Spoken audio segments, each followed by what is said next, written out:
Hello everybody, it's Saturday morning. I'm John Self and welcome to Self Perspective, our weekly video blog with information and insight to help you manage your career. So what the heck is going on in healthcare this week? Well, layoffs. There have been some systems that have laid off significant numbers of managers, directors, and executives. And this is a trend that's going to continue for the next 36 to 60 months as hospitals focus on cost in anticipation of the arrival of value-based reimbursement. On Thursday's podcast, we focused on career brand management, and I have people all the time saying, that's such a fad. I don't have time for that. I think you need to listen to that podcast. This is must-know information because every one of you, if you're in healthcare and you're an executive or a director, you are going to be at risk for being laid off. And unless you're ready to retire, you have to know how to manage your career, how to manage your brand. It is not optional anymore. And here's why I say that. As the market contracts, people are having to do more, work harder, just to get one interview. Diana Huff, who goes by the name of the Accidental Career Coach, said that it takes 27 applications to get one interview. And that's not just healthcare, that's in all sectors where the unemployment rate is fairly low. So in healthcare, where it's very, very competitive, you can just imagine what the odds are. Some applicants have reported sending out more than 100 resumes just to get one job offer. In healthcare, executives have told me they have to really work hard to get serious consideration for only 4 or 5 deals in a year. 12 months and you have 4 or 5 shots. That means you have to be prepared. You cannot show up to the job market and try to assume that you can do it the way you've always done it in the past. And there are a lot of people who believe that. So learn that you can't do it and you're going to be much better off than they are. So we encourage people that if you think you might be in position to be laid off, if you think your organization is going to be trimming the headcount, do your homework now. Find out what outplacement is all about. There are some good firms out there, and there's some firms with big fancy names that are horrible.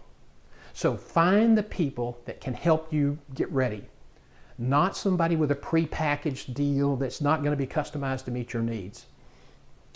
You need someone who understands your industry, who understands the job market as it exists today, not 10 or 15 years ago when somebody wrote this template for job outplacement. There are a lot of firms that can give you very specialized, customized support. You need to understand that your job interview process starts as soon as you submit that resume. And if you're submitting a really pretty resume, but it's a generic resume that you're sending to everybody, you're missing the boat.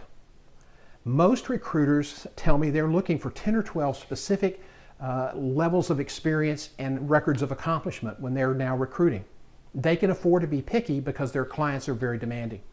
So if your resume is not specifically addressing those issues, you run the risk of being eliminated before you even get started.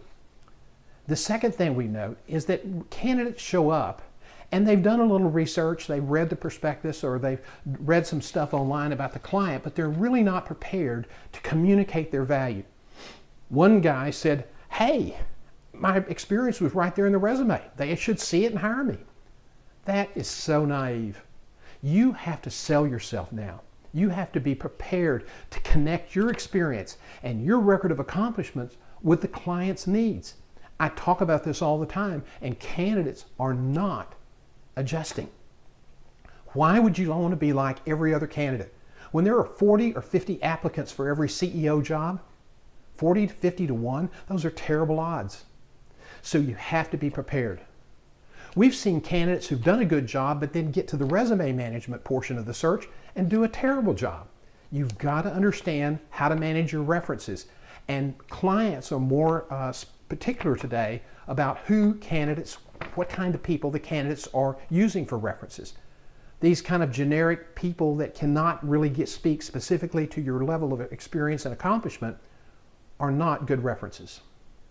There are a lot of things you need to know about the job market today. We're here to help you.